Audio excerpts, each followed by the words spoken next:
C'est une évolution alors pas dans la prise en charge, mais c'est vrai qu'au niveau de l'épidémie, on a de plus en plus de gens qui viennent qui sont Covid négatifs, hein, c'est-à-dire que les gens qui viennent pour une pathologie dite classique. En fait, c'était qu'une tente de transit, c'est-à-dire que les gens, par mauvais temps ou pour les mettre à l'abri, on les mettait à l'intérieur le temps que mes collègues infirmiers viennent les voir, les évaluent.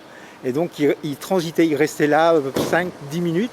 Au maximum, il y avait 2 personnes dedans, mais autrement, ils étaient vus, triés, et donc après, ils accédaient au niveau des urgences. On a repris nos flux normaux, c'est-à-dire qu'on a nos filières urgences classiques, notre service UHCD, et donc le tri va se faire à l'extérieur. C'est pour ça qu'on garde ces 2 petites tentes pour mettre les patients à l'abri. Les grandes tentes ne sont plus d'utilité parce qu'on a beaucoup moins de passages, beaucoup moins d'arrivées de gens potentiellement infectés par la maladie Covid.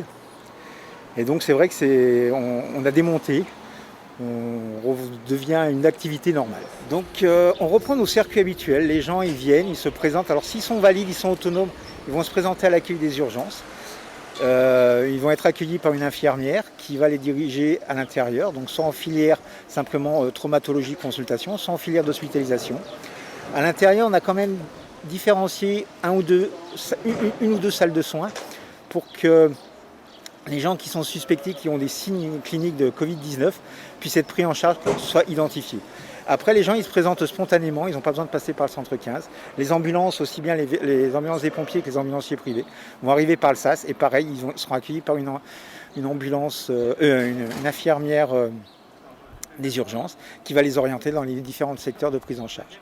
Mais on revient vraiment à une organisation antérieure, avec simplement des précautions supplémentaires, des mesures barrières qu'on va maintenir pour justement identifier ces patients.